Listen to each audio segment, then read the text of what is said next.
Hey guys, thanks so much for tuning in again. It's so lovely to see you again. Today we have a very exciting prayer activity. In here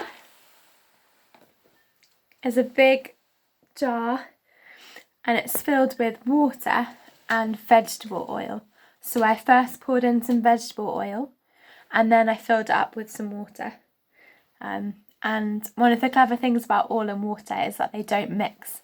So if you can see, the yellow bit is all oil and the clear is all water. And we're going to do a little experiment using some food colouring to pray for our friends and family and people around the world. So for this activity, you'll need a see-through jar or jug or vase, and then some water and some oil.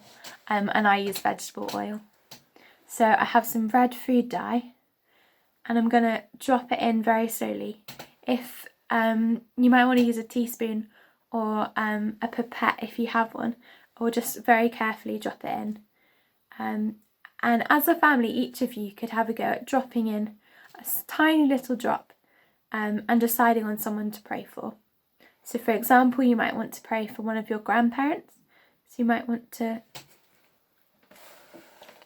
pour in a tiny little drop.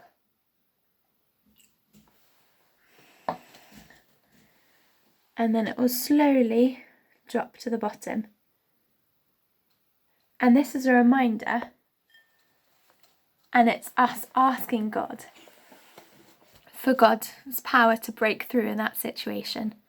So perhaps you know someone who's ill or poorly, or perhaps it's something to do with the current world that we live in with COVID, or any situation. We're praying for God's power to break through.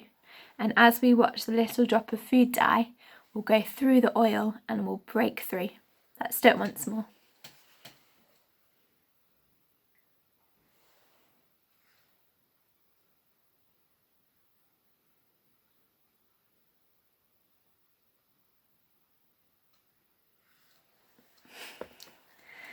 So why don't try that today? Try pouring a tiny little bit of food colouring into the water, through the oil, and praying for God's power to break through in that situation. If you like and you have more than one colour food dye, you could choose different colour food dye for a different topic. Perhaps you could choose one colour for family, one colour for the world, one colour for poorly or sick people or people in need. And you can have a go one at a time, very carefully listening to your parents as they help you, and watching God's power break through as you pray. Such a great illustration for us to be reminded that God is a powerful King, and He does work in all situations. If you've already finished that activity and you'd like a different activity to do or another activity to do, you can do an activity with a piece of string. I unfortunately didn't have a piece of string, but I have a shoelace. And this is called a worry knot prayer. So what you can do is you can grab a shoelace or a piece of string, and you can tie some knots in it as a family for the worries that you might have. One worry that you might have is going back to school. That might feel quite daunting, or maybe for parents it's going back to work. So why not tie some knots in your piece of string? You can tie some regular knots. If you really enjoy sailing and you know a sailing knot, why not tie a figure of 8? Maybe one of your parents might know how to do that. Or maybe you might even know. Just you can tie any kind of knot you want. Maybe 3 or 4.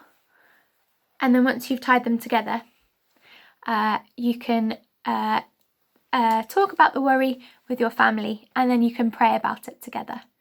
After you've prayed about that worry, you can release the knot, knowing that you've given that worry to Jesus. Excitingly, in the Bible, God tells us that we can give our worries to Him. He says we can give our burdens to Him because He cares for us. So in the Bible, this is a children's one, and this is more of an adult's one, but they're the same they have the same meaning and the same message. They're God's word. And God says that we can give our worries to him. So spend time giving your worries to him as a family until all of the knots are gone and you've untied them all and you have one straight piece of string. And that's a really great reminder that we can give our prayers to him, that he's listening and he loves to hear us pray to him about our worries. Thanks so much, guys. I hope you have a lot of fun doing this one and also enjoying tying some knots and saying some really great prayers to God. I hope you have a great time doing that and have a really awesome day. See you later.